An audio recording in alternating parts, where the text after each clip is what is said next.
I think Americans aren't confused about what this is, that this is a clear case of an individual going in and doing something that doesn't meet their definition of workplace violence. So, you know, I think any rational thinking American is going to look at this and go, you know, this is more than just normal workplace violence.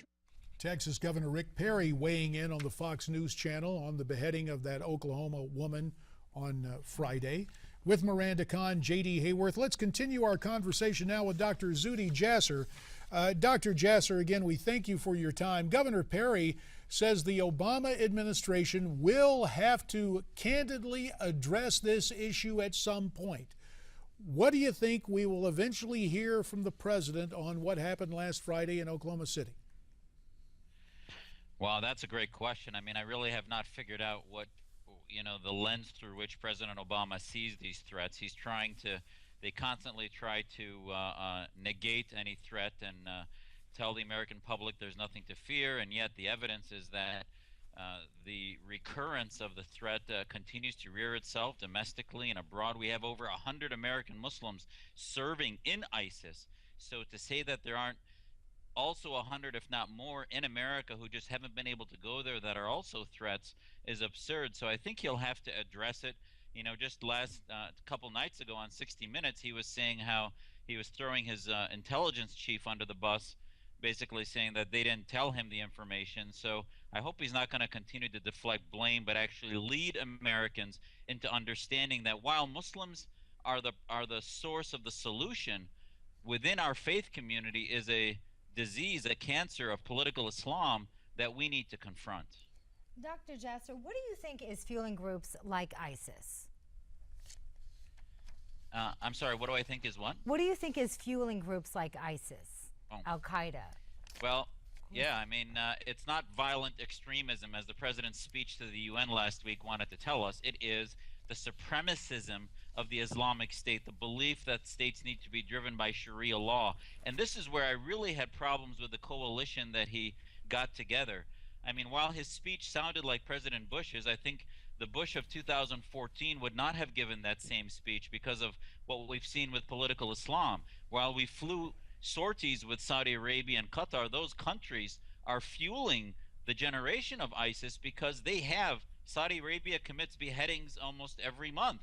They cut off hands. They treat women as third and fourth class citizens. So the ISISes of the world are just more brazen and open in the type of societies they have, but yet they do the same thing that Saudi Arabia and others that fuel to the billions of dollars on Al Jazeera and elsewhere these ideas that infect the minds of Muslims all over the world. Dr. Jasser, though, do you think that ISIS is growing and groups like it are growing because it's basically religious persecution, fighting religious persecution with religious persecution?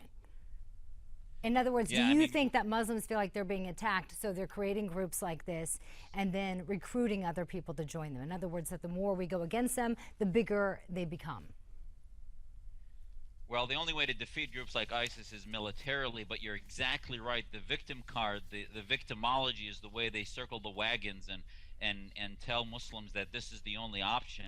And then you have the so-called nonviolent Islamists like the Council on American Islamic Relations, where Al Sharpton did their keynote address on Saturday for their annual fundraiser, and you see that they use identity politics in order to rally support and numb Muslims from understanding that Islamism and this collectivist mindset prevents us from separating mosque and state and defeating this idea of the supremacism of political Islam. And I think Muslims, if we had a commander-in-chief and media that would drive us to face the theocrats like the West did in the 17th and 18th century, we'd finally begin to treat this disease. But no one's pushing us to do that, and we continue. You know, one month it's ISIS, next month it's Khorasan, then it's Jamaat Islamiyya. I mean, this is never going to go away unless we treat the disease. Let me ask you about your own situation at home in Arizona. You were singled out during a sermon at your mosque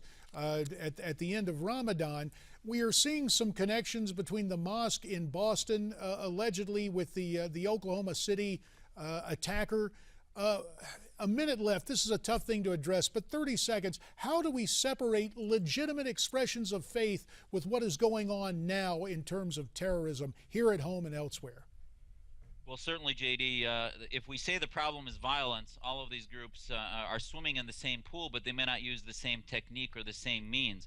But we defeat bad ideas with good ideas and with the antiseptic of sunlight. So ultimately, these groups are going to try to marginalize Muslims like me by demonizing us, and we need the support of media, government, academics in order to say that Muslims need to debate this within our house, expose the ideas that fuel the victimization, the supremacism of the Islamic State, and that's how we beat them, is by the public marketplace of ideas and not apologetics.